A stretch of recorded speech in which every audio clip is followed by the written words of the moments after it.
इस बीच में एक और बड़ी खबर ऑपरेशन सिंदूर से भारत को दोस्त और दुश्मन की पहचान करवा दी है। तुर्की से भारत का रिश्ता पुराना है, लेकिन तुर्की की असलियत सामने आ गई है। तुर्की पाकिस्तान के खेमे में खड़ा नजर आ रहा है। वजह साफ है, पाकिस्तान को तुर्की से सैन्य मदद मिली। पाकिस्तान को तुर्की से ऐसे ड्रोन मिले जिनका इस्तेमाल पाकिस्तान ने भारत के खिलाफ किया। हमने देखा तुर्की की तरफ से कार्गो प्लेन भेजा भी गया था। इसके अलावा पाकिस्तानी नेवी को भी तुर्की ने मदद दी। दोनों की जुगलबंदी का अंदाजा इस बात से लगाया जा सकता है कि जब 22 अप्रैल को पहलगाम हमला हुआ तो शहबाज शरीफ तुर्की में थे।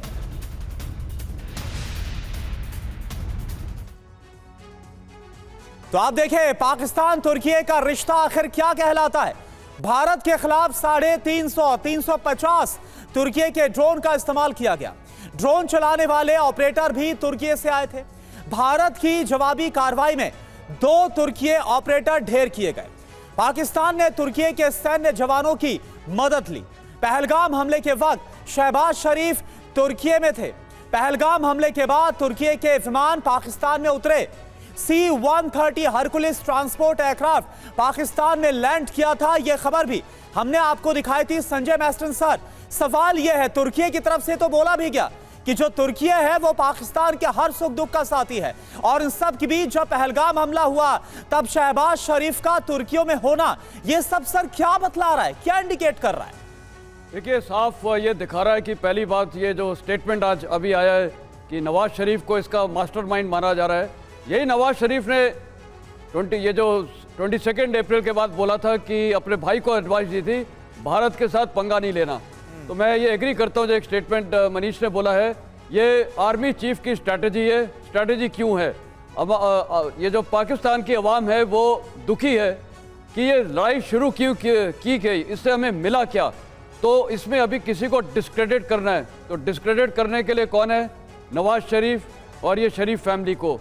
तो ये एक स्ट्रैटेजी और ये पुतले इनको बोलना पड़ेगा। जहाँ तक तुर्की का सवाल है, देखिए तुर्की एक बात बीच में उठी थी, ये सपोर्ट क्यों कर रहा है? टेररिज्म का सपोर्ट तो कर रहा है, वो इस्लामिक रेडिकलिज्म का भी लीडर बनना चाहता है और इस्लामिक वर्ल्ड में लीडरशिप ले रहा है। लेकिन साथ में ये बहुत बड़ी ज़रूरी बात समझने की है कि तुर्की अपनी इंपॉर्टेंस सोचता है कि वो एक लैंड ब्रिज है यूरोप और एशिया के बीच में। भारत ने जो एक मास्टर स्ट्रोक खेला है, आईमेक, जो एक BRI के खिलाफ भी था, चीन के खिलाफ था, आईमेक से हमारी कनेक्टिविटी, उसके बाद इजराइल से सीधे यूरोप के देशों में, तो टर्की बाईपास हो जाता है। तो ये भी एक बहुत बड़ा चोट मिली थी टर्की को। तो चाइना, टर्की, पाकिस्तान मिलके हमारी ये एक काउंटर कर रहे हैं ये स्ट्रैटेजी को, इसीलिए टर्की भारत के खिलाफ खड़ा हो गया है।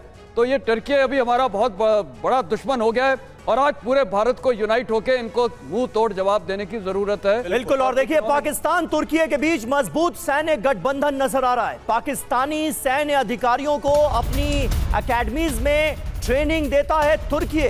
नौसेना स्पेशल फोर्स को तुर्की में ट्रेनिंग दी जाती है। दोनों देशों के बीच नियमित संयुक्त सैन्य अभ्यास किया जा रहा है। पाकिस्तानी नौसेना को मजबूत करने में तुर्की लगातार जुटा हुआ है। ये एक बड़ी जानकारी और दे दें हम आपको, जब पाकिस्तान और तुर्की के संबंधों का जिक्र हो ही रहा है।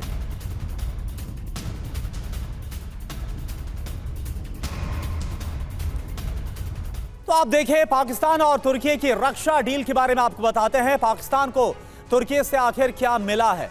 तो अगर सबसे पहले बात की जाए तो मिलजैम क्लास युद्धपोत है। ये गश्ती जहाज है, युद्धपोत तकनीक है, और इसके साथ साथ हिंद महासागर मजबूत करने में जुटा हुआ है लगातार पाकिस्तान के पोजीशन को। इसके साथ साथ ड्रोन एंड इलेक्ट्रॉनिक्स तकनीक भी बाकायदा तुर्की की तरफ से पाकिस्तान को दी जा रही है।